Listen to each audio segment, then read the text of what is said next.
OK, many people talk about their problems over a glass of wine, but others seek solace in the anonymity of their favourite agony aunts. Today we're taking a look at some of the problems they've answered in our feature, If I Were You.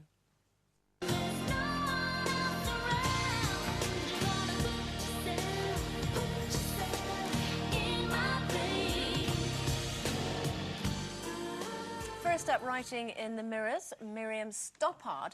A worried mother of a 25-year-old who's a size 18 says her daughter has never had a boyfriend and thinks it's because men won't look at her twice because of her size. The daughter now likes a man at work, but he's not asked her out. The mum wants her to be happy, but says the daughter won't listen when she begs her to go on a diet. So, should she give up nagging the daughter about her weight? I don't think it's a case of weight. You know, she could be really thin and he still won't ask her out. It's not a case of if you're fat or you're thin. It's as if you like each other or not. Yeah. So I think it's all about a chemistry thing. I don't see the hang-up on the weight. Get off the weight, mother. So if the mother wrote into you, what would you say? I would say encourage her to go out a little bit more, broaden her horizons a bit more, and encourage her, give her more self-esteem, you know, encourage her to go out more. It's not about weight. So, no, that's my advice anyway. I would say forget the boyfriend, get that out of the thing now, and just tell her mum to take her out, build up her self-esteem, build up what she's about, not what about a boy. There are hundreds of them on this beach. Pebbles, whatever you call fish, or whatever they're called. You know, you can find that it's all about her. Build her up, take her out, take her to places, take her health farms if you like. I don't know, make her realise what she's about and get her to like herself, and then you know she'll meet somebody another time. Yeah, I agree. I agree with everything you both said. I think the mum should not keep on about the weight because it's making an even bigger issue of it. And I think you know she should forget about him if he's not interested in her. There will be someone who is. Also, they could ring Gok Wan. Yes. And do a makeover, might make her feel good about herself, Yeah. maybe change her hair colour and give her a kind of new lease of life. But Yeah. I think mum should definitely back off on the weight thing. OK. Next, writing to Jane O'Gorman in The Express. A woman says she separated from her husband about a year ago, but they've recently been talking a lot about their relationship and their feelings for each other, which is ironic, because when they were together, they never talked for more than 5 minutes at a time. Now, they're both keen to start sleeping together again, but they're scared of being hurt. So, should she consider going back to her former love, do you think, Sherry? Right, I think they should hang fire a minute. Because, I mean, I'm not a good one to give advice, am I, really? But I think you wait, don't you? All right, keep away from each other, be parted a bit. If they're good friends again, then let that be for that moment. But just keep away from each other, wait and see. So don't let the sex side of things don't do spoil anything. what they're building. No, none of that mucky stuff. just wait a bit and just see what happens. And then gradually, you never know, they may come back together, they may not. But if you force an issue, you've got the same situation they had before. I think you're right. I think because also you have to get over the problem, which is why they split up in the first place. I think that's a big thing. And to address that, it's good that they're talking, but I don't know. A lot of people don't realise what they've got until it's gone. Yeah. And a lot of people all think also that the grass is always greener. And actually, sometimes if you just stay put and sort it out. So I think, you know, give it another go. There's that film, isn't there, It's Complicated, with Meryl Streep and Alec Baldwin, where she's split up from her husband, he comes back into her life, and she suddenly sees, like, a new man because he's got time for her, because she's getting time with him in short bursts where he can't make mistakes. So she thinks that he's a different kind of person again and reminds her of the man that she married. But actually, I don't want to spoil the end for anybody, but actually it doesn't pan out the way that you would think. And she, as this is going on between her and her husband, she meets another man and she sees both of them at the same time. She isn't intimate with both of them, but it affords her the ability to make the choice between the two. So I think with this particular problem, I think I mean, only they'll know this, but if they've done everything they can to save that relationship, sometimes you can be flogging a dead horse, can't you? And sometimes you just have to walk away because it just, you know, prolongs everything.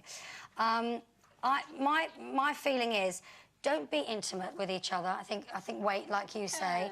Don't do that ownership thing where they belong to each other. Spend time together. date, get to know each other, and if you meet somebody else or you want to spend time with somebody else, do that, get on with your life. And if the person can prove to you that they are the right person, then so be it. But don't jump in with both feet. And there is a Give thing it time. of, you know, you can never go back as well. No, you can, though. Look at Jane McDonald.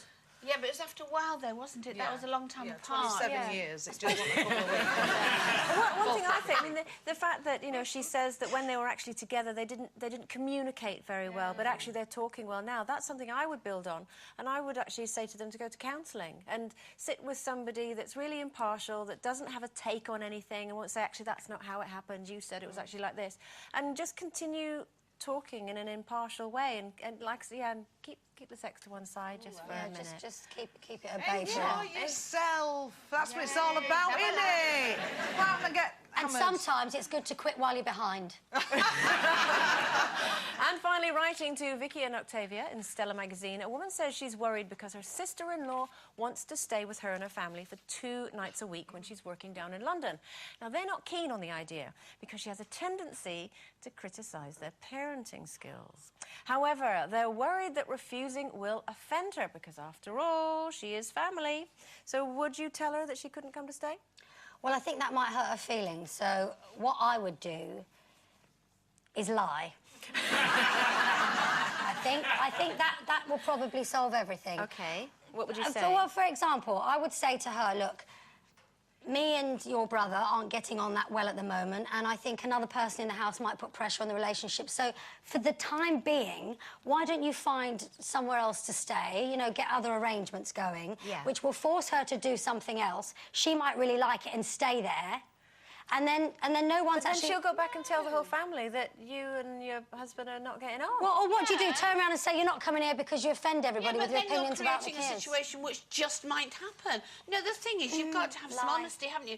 If she's creating a bad situation in that house, and, you know, for all of them, that's terrible. Maybe somebody should sit down with her and say, I'm sorry, but do you know what you're doing? Yeah, but then there'll be a big family feud, and that doesn't help anyone. What's wrong does with it? that? They're family. Well, they might- Just because you're family doesn't mean you don't have a row. Well, would you rather have it once a week, or would you fall out and not see her forever? I don't have mean, it once a year. What are you talking about? Not that you know what it is. No, I think a bit of honesty wouldn't come amiss here, because then it's all open. It's all out there. Nobody's lying. Oh, no, I have to say, I would welcome, with not necessarily open arms, just kind of arms like that, and be very welcoming and make tea and dinner and always have fresh sheets, and then I would hide in the loo and cry and wish that she would go home and not keep coming all the time. That actually creates problems for everyone in the house, and the couple will end up arguing. Yes, I'm Will saying, create a but bad you said atmosphere. it would cause an No, but no, if she stays, I'm saying get rid of her, and it doesn't matter what you say, just get rid of her. I'm lying there. Jane? See, what I would do, I would send the kids to the door when she comes and say, my mum says she's not in. See? Lie.